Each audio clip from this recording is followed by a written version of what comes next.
Hey guys, welcome to part 2 of my tutorial series on fractal flowers and third order motion. Today we're going to be talking about antibrids.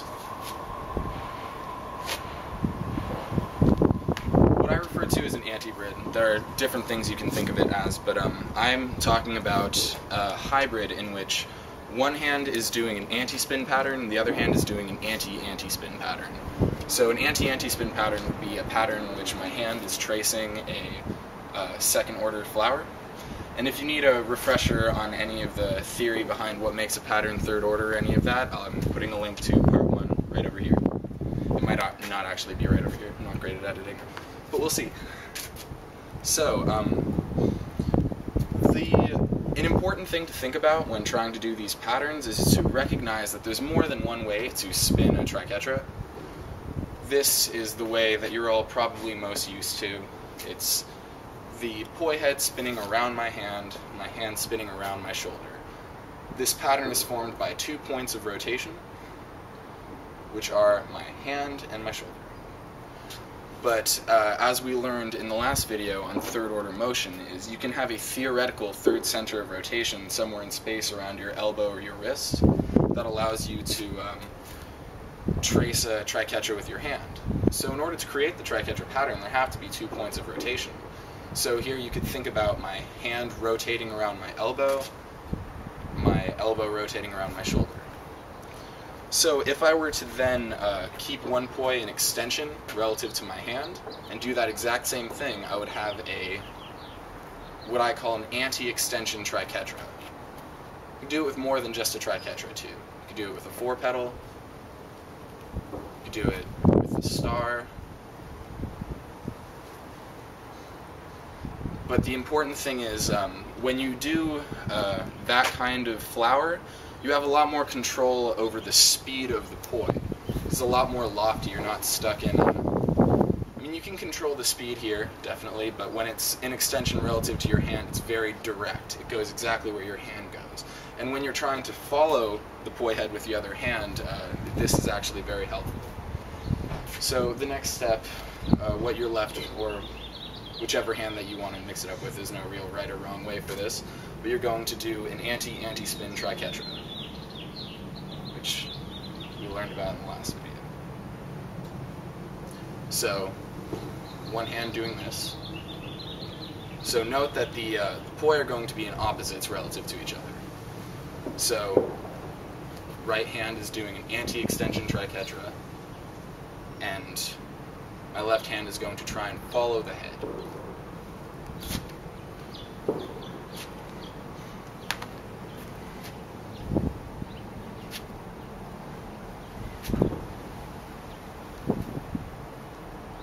So yeah, that's that first antibrid. Probably the easiest one to learn for the first time is the anti-anti-spin triquetra versus anti-extension triquetra, which is what I just showed you. So like we talked about in the last video, Zan's diamond is, or can be thought of, it's more of a separated Zan's diamond really, as an anti-anti-spin 4-petal, because my hand is tracing a 4-petal anti-spin flower. So going back to what we talked about earlier with anti-extension, we're going to do an anti-extension 4-petal. We're going to try and follow the same thing, so opposites in the poi.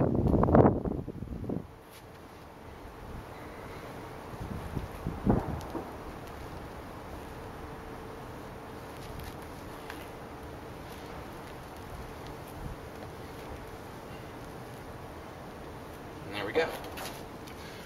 So, if you notice or remember from the last video, we talked about the 2 transition points at the bottom where you could switch from third order triquetra to Zan's diamond or third order anti-anti-spin 4-petal. So what we're going to try and do is switch the hybrid at those points too. So we're going to go in from third order triquetra versus anti-extension triquetra, which I guess are both third order, into Zan's diamond.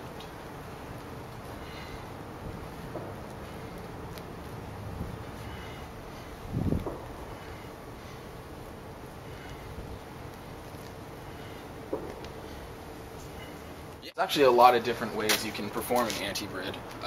You don't have to do it versus an anti-extension flower. You can also do it with an isolated flower. You get the sort of different feel of the control. You could also do it with an anti-pendulum flower. So here, this is an anti-pendulum 3-petal anti-spin, anti-pendulum 4-petal.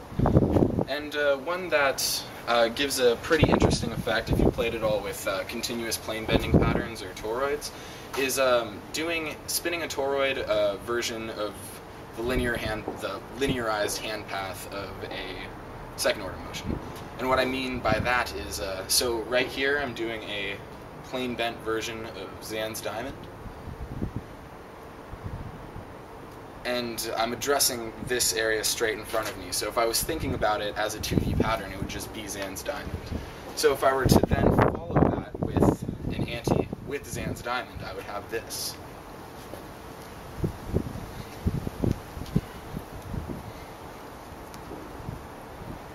So this would be maybe more of a toroid than antibrid, but it's anti-spinning around a plane bent pattern.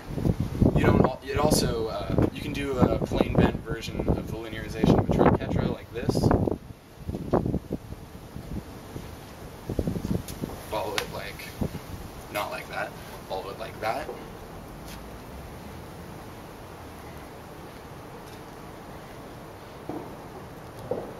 And just like with all the other anti-spin triquetra and Zan's diamond patterns, you can switch between here and here at the bottom two. So yeah, if you wanted to do a toroid with Zan's diamond, and then go into anti-spin triquetra toroid. Yeah. The real takeaway message is that there's a lot of different ways to play with antibrids in third order patterns, and really it's up to you to figure out every way you can create a second order shape. Isolating, pendulum, anything where the poi head creates that shape is something that you can follow with the hand to create that pattern. Alright, thanks for watching. Coming soon, part 3, which is going to talk about caps and some more hybrids you can do with third order patterns. Thanks for watching.